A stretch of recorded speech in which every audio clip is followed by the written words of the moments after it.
This is a 2010 Grizzly G0752 variable speed metal cutting lathe.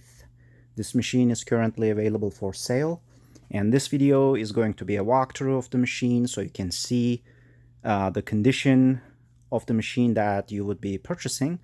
This is an extremely popular lathe. If you are looking for its capabilities, there are hundreds upon hundreds of videos on YouTube.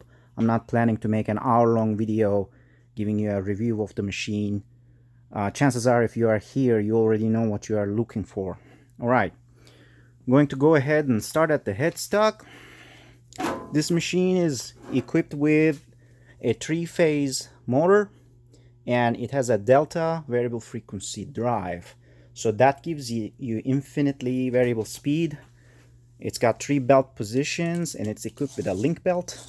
With those 3 positions, the speeds you can achieve are from 100 RPM all the way to 2000 RPM. And that goes in both directions, forward and reverse. This up top here is a DRO. This is not stock on these machines. This is a very nice DRO. Look at the condition on it. It's an ES10. It does both inch and metric, and it can store tool offsets for 12 tools. A DRO like this with the glass scales would probably set you back up to $1,000. Down here are some of the parts that were made on this very lathe. This one here is stainless steel. Look at that finish there. Aluminium with bolt holes. Here's another aluminium piece. And before you ask, yes, you can do milling on this lathe if you add a milling cutter and a milling attachment. You can get bolt patterns and the like. Very, very nice form, fit, and finish. Alright. I'll just go ahead and zero this so you can see that it works. I move the handles. And here, cross slide. Very nice, very smooth, and very precise. Alright. Up here you have your RPM gauge, your RPM adjustment. You got your start and stop, emergency stop, forward and reverse spindle controls. You have your threading charts, and you got your transmission, and that's the sight glass. This machine is filled with Mobile Vactra 2 Way oil. You can see that nice and clear amber oil in there. Has been very well maintained. I'm going to go ahead and start the motor so you can see how it runs. Set it to low speed here, and then set spindle forward. Stop. Reverse. Stop. Take a look here. Reverse. Forward. I'll go ahead and speed it up.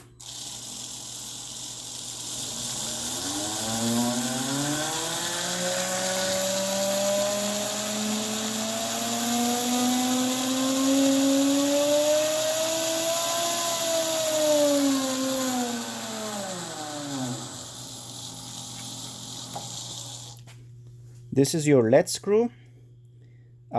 This machine has a brand new lead screw on it. Let's go ahead and see how that operates here. Speed it up a little bit.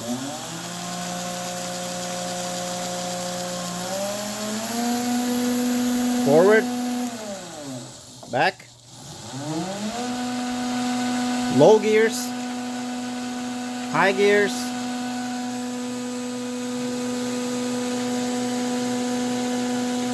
Power feed. Stop. Forward.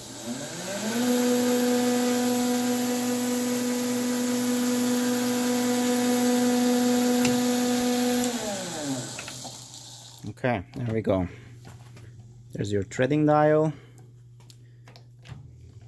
carriage, and cross slide. All the controls are very smooth. It's a very tight machine with brass gibs, very well adjusted. You can see I can just move this with my pinky, no problem. can go back and forth real fast. Same here. All the controls are very smooth and they feel perfect. It's equipped with a AXA quick change tool post. Again, this is not stock on this machine.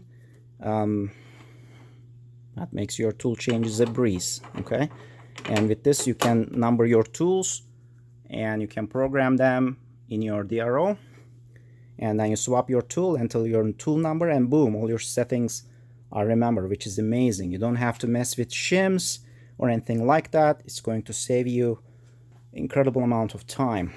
That's your tailstock, very well maintained. Look, I can just push it with my pinky, and believe me, this tailstock is very heavy. You would have difficulty lifting it. It's all cast iron, but look how it slides. The ways are perfect, very well maintained. That's your barrel in there. I believe it has a 2.5-inch travel and an Mt5 Taper. That's your lock in there. Okay. At the bottom of the machine you have this stand.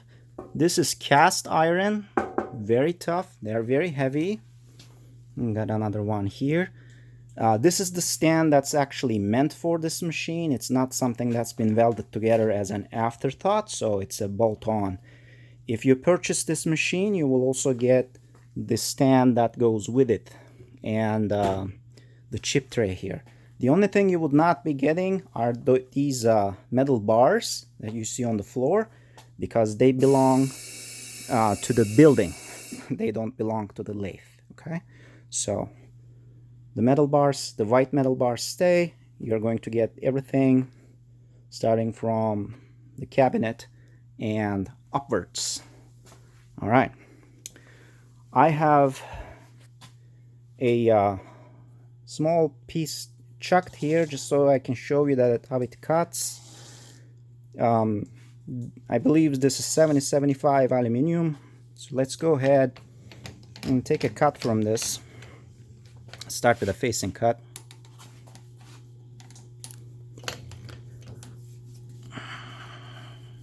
Sorry about the shaky camera. It's really not easy to operate a lathe with one hand while you're recording it. Okay, let's go ahead and start this.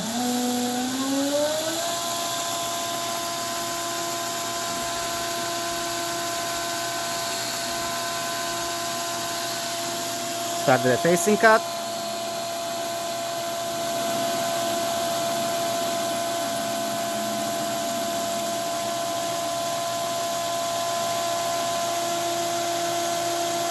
Come back.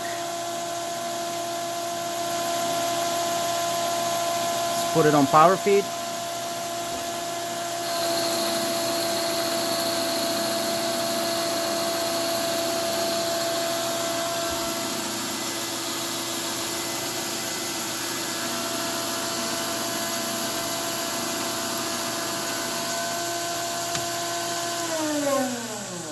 All right, take a look. Very smooth, and see, you can see the reflection of my fingernail in there. That machining finish is amazing. Okay, and mind you, I mean, I wasn't even really paying attention to the machining because I have to hold the camera. If I was operating this machine with both hands like I'm supposed to, I could give you a mirror finish on that, and it will cut pretty much any metal you can throw at it. Brass, aluminum, steel, tool steel, stainless steel, no problem. It is capable of threading. It will do both metric and inch threads. It has a few dozen of them. I don't remember the exact number. You would have to look up in the manual. But we have never met a thread that this machine was not able to cut. Okay. Now down here is the rest of the tooling that you are going to get with this machine. This is the machine manual, very well documented, all the wiring, all the diagrams, parts, everything. Okay.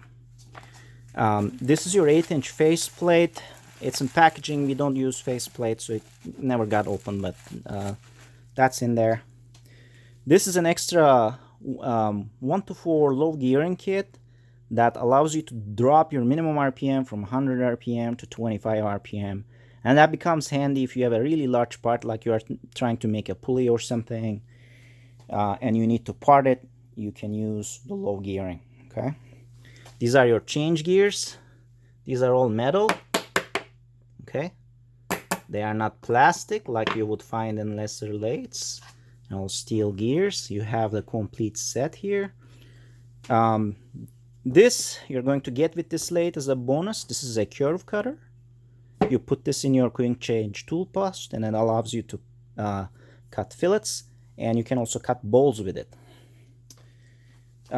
This up here is the bottom bracket for your steady rest up here, and your follow rest. One of the brass posts in the steady rest is missing.